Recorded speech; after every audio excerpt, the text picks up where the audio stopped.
നമസ്കാരം. അധികാരത്തിലെത്താനായി ഏത് കുറുക്കുവഴിയും സ്വീകരിക്കുന്ന ഒരു രാഷ്ട്രീയ നേതാവാണ് മമതാ ബാനർജി. അതായത് പശ്ചിമ ബംഗാൾ മുഖ്യമന്ത്രിയായി അവർ നിരവധി വർഷങ്ങൾ അധികാരത്തിലിരിക്കുന്ന വ്യക്തിയാണ്.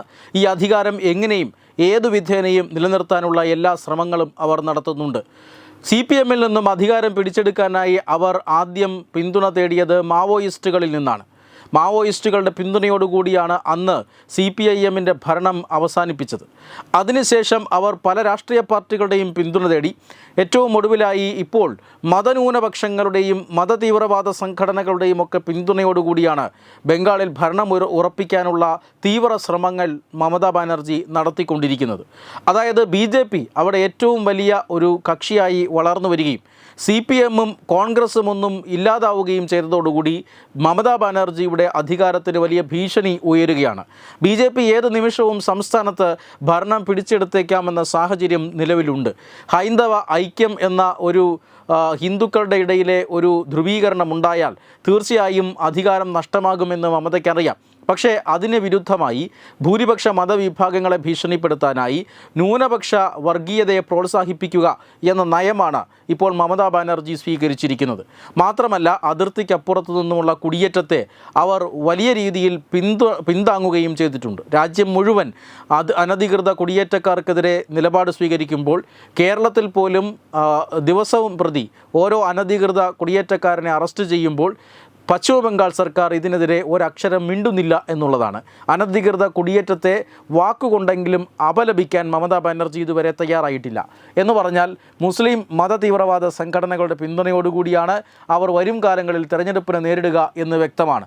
ഇത് തെളിയിക്കുന്ന ഒരു വലിയ ഞെട്ടിക്കുന്ന വെളിപ്പെടുത്തലാണ് ലോക്സഭാ MP ആയിട്ടുള്ള ജ്യോതിർമയി സിംഗ് മഹാതോ ഇപ്പോൾ വെളിപ്പെടുത്തുന്നത്. അദ്ദേഹം പശ്ചിമ ബംഗാൾ ഗവർണർ CV ആനന്ദ ബോസിന് നൽകിയ ഒരു നിവേദനത്തിലാണ് ഇത് സംബന്ധിക്കുന്ന ഞെട്ടിക്കുന്ന വിവരങ്ങളുള്ളത്. അതായത് പശ്ചിമ ബംഗാളിൽ പട്ടികവർഗ വിഭാഗത്തിൽപ്പെടുന്ന പട്ടികജാതി വിഭാഗത്തിൽപ്പെടുന്ന മറ്റ് പിന്നോക്ക വിഭാഗങ്ങളിൽപ്പെടുന്ന അതോടൊപ്പം തന്നെ സാമ്പത്തികമായി പിന്നോക്കം നിൽക്കുന്ന വിഭാഗത്തിലുള്ള പെൺകുട്ടികളെ ഇവർ പല വിധത്തിലുള്ള പ്രലോഭനങ്ങൾ നൽകി മതപരിവർത്തനം നടത്തുന്നു എന്ന ഒരു ആരോപണമാണ്, വളരെ ഗുരുതരമായ ആരോപണം ഈ നിവേദനത്തിൽ ഉന്നയിക്കുന്നത്. അതായത് ഇത് വെറുമൊരു മതപരിവർത്തനമല്ല, സർക്കാർ സ്പോൺസേഡ് മതപരിവർത്തനമാണ്. സംസ്ഥാന വ്യാപകമായി ഇത്തരത്തിലുള്ള മതപരിവർത്തനങ്ങളെ പ്രോത്സാഹിപ്പിക്കാനുള്ള നയം അത് തൃണമൂൽ കോൺഗ്രസ് പാർട്ടിയും സംസ്ഥാന സർക്കാരും ചെയ്യുന്നു എന്നാണ് ഈ നിവേദനത്തിലുള്ളത്. അതായത് TMC തൃണമൂൽ കോൺഗ്രസിൻ്റെ വിദ്യാർത്ഥി വിഭാഗമായ തൃണമൂൽ ഛാത്ര പരിഷത്ത് ഈ പ്രധാനപ്പെട്ട സർവകലാശാലകളിലും കോളേജുകളിലുമെല്ലാം സ്റ്റുഡൻസ് യൂണിയൻ നേതാക്കളായി നിയമിക്കുന്നത് ബോധപൂർവം മുസ്ലിങ്ങളെയാണ്. ഇങ്ങനെയുള്ള മുസ്ലിം യുവാക്കൾ ആ വിദ്യാലയങ്ങളിലുള്ള ആ സർവകലാശാലകളിലുള്ള പല പെൺകുട്ടികൾക്കും വാഗ്ദാനങ്ങൾ നൽകുന്നു. അതായത് വിവാഹം, ഉദ്യോഗ കയറ്റം, ഇങ്ങനെയുള്ള പല വാഗ്ദാനങ്ങൾ നൽകുന്നു. അതോടൊപ്പം സംഘടനകളിൽ വലിയ വലിയ സ്ഥാനങ്ങൾ വാഗ്ദാനം ചെയ്യുന്നു. പക്ഷേ ഇതിനൊക്കെ പ്രത്യുപകാരമായി അവർ മതം മാറേണ്ടി വരുന്നു, പുതിയ പേര് സ്വീകരിക്കേണ്ടി വരുന്നു. ഇത് സംസ്ഥാന വ്യാപകമായി സർവകലാശാലകളിലും കോളേജുകളിലുമൊക്കെ നടന്നു വരുന്നു. മാത്രമല്ല ഇവർ പെൺകുട്ടികളെ, ഈ വിഭാഗത്തിൽ നിന്നൊക്കെയുള്ള പെൺകുട്ടികളെ മുസ്ലിം യുവാക്കളെ കൊണ്ട് വിവാഹം കഴിപ്പിക്കുന്നു. അതിനുശേഷം മതം മാറ്റുന്നു. അതിർത്തി പ്രദേശങ്ങളിൽ മാരേജ് സിൻഡിക്കേറ്റുകൾ വരെ സ്ഥാപിച്ചുകൊണ്ടാണ് ഇത്തരത്തിലുള്ള മതം മാറ്റവും വിവാഹങ്ങളും ഒക്കെ നടക്കുന്നത് എന്നാണ് ഈ റിപ്പോർട്ടിൽ പറയുന്നത്. അതീവ ഗുരുതരമായ വെളിപ്പെടുത്തലുകളാണ് ഈ റിപ്പോർട്ടിലുള്ളത്. ഇതിൻ്റെ ഉദ്ദേശമെന്നാൽ എന്തുകൊണ്ടാണ് ഇത്തരത്തിൽ ഹിന്ദു പെൺകുട്ടികളെ, സാമ്പത്തികമായി അവശത അനുഭവിക്കുന്ന വിഭാഗങ്ങളിൽ നിന്നുള്ള ഹിന്ദു പെൺകുട്ടികളെ മതം മാറ്റി മുസ്ലിങ്ങളാക്കി മാറ്റാൻ ശ്രമിക്കുന്നത്, എന്തിനു വേണ്ടിയിട്ടാണ് മുസ്ലിം യുവാക്കളുമായി ഇവരുടെ വിവാഹം കഴിപ്പിക്കുന്നത് എന്നൊക്കെ വളരെ കൃത്യമായി തന്നെ നിവേദനത്തിൽ പറയുന്നുണ്ട്. അതായത് സന്ദേശ് ഖലി പോലെയുള്ള ഇടങ്ങളിൽ തൃണമൂൽ കോൺഗ്രസിന് വലിയ രാഷ്ട്രീയ തിരിച്ചടി കിട്ടിയിട്ടുണ്ട്. അവർക്ക് വലിയ ജനങ്ങളിൽ നിന്നും സ്ത്രീകളുടെ പിന്തുണയാണ് പലപ്പോഴും മമതാ ബാനർജി അധികാരത്തിലെത്തിയിരുന്നത്. എന്നാൽ സ്ത്രീകളുടെ ഇടയിൽ വലിയ പിന്തുണ നഷ്ടപ്പെട്ടിട്ടുണ്ട് സന്ദേശ് ഖലി അടക്കമുള്ള സംഭവ വികാസങ്ങൾക്ക് ശേഷം.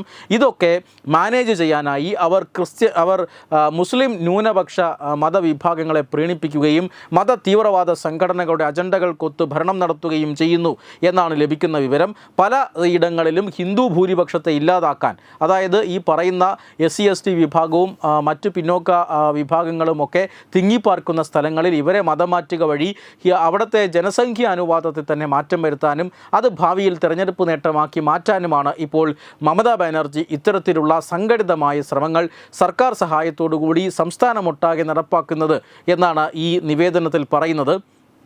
എന്തായാലും ബംഗാൾ ഗവർണർ ഈ നിവേദനത്തിലുൾപ്പെടെയുള്ള കാര്യങ്ങൾ അതിർത്തി പ്രദേശങ്ങളിൽ യാത്ര ചെയ്ത് തന്നെ ഇത് ശരിയാണോ എന്ന് അന്വേഷിച്ചിരുന്നു. അതിനുശേഷം ഇന്നിതാ അദ്ദേഹം കേന്ദ്ര ആഭ്യന്തരമന്ത്രി അമിത്ഷായെ കണ്ട് ഈ റിപ്പോർട്ടിൽ ഉന്നയിച്ചിട്ടുള്ള അല്ലെങ്കിൽ ഈ നിവേദനത്തിൽ ഉന്നയിച്ചിട്ടുള്ള വിഷയങ്ങൾ അത് വസ്തുതകളാണോ എന്നതിനെക്കുറിച്ചുള്ള ചർച്ചകൾ നടത്തിയിട്ടുണ്ട്. എന്തായാലും ഇതിനെ എങ്ങനെ നേരിടാം എന്ന് കേന്ദ്ര ആഭ്യന്തര മന്ത്രാലയവും ഇനി പരിശോധിക്കാനുള്ള സാധ്യതയുണ്ട്. ഒരു കാര്യം ഉറപ്പാണ്, തെരഞ്ഞെടുപ്പ് നേരിടാനായി ഇനി വരുന്ന തെരഞ്ഞെടുപ്പിൽ എങ്ങനെ പിടിച്ചു നിൽക്കാനായി മമതാ ബാനർജി പശ്ചിമ ബംഗാളിൽ വലിയ കളികൾ കളിക്കുകയാണ്. എന്നാൽ അതിനെ നേരിടാൻ BJPയും ഇറങ്ങിത്തിരിച്ചിരിക്കുകയാണ്. കേന്ദ്ര ആഭ്യന്തര മന്ത്രാലയം വരും ദിവസങ്ങളിൽ ഈ നിവേദനത്തിനുമായി ബന്ധപ്പെട്ട് അല്ലെങ്കിൽ ഈ നിവേദനത്തിൽ ഉന്നയിച്ചിരിക്കുന്ന ആരോപണങ്ങളിൽ മേൽ സംസ്ഥാന സർക്കാരിൻ്റെ അഭിപ്രായം തേടാനും സാധ്യതയുണ്ട്.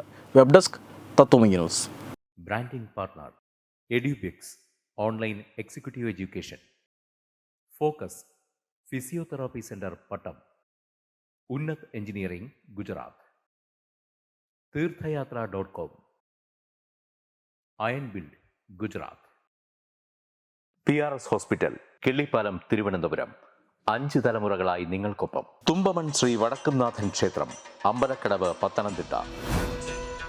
ശ്രീമദ് സ്കന്ദപുരാണ മഹാസത്രം 2025 മെയ് 11 മുതൽ 18 വരെ.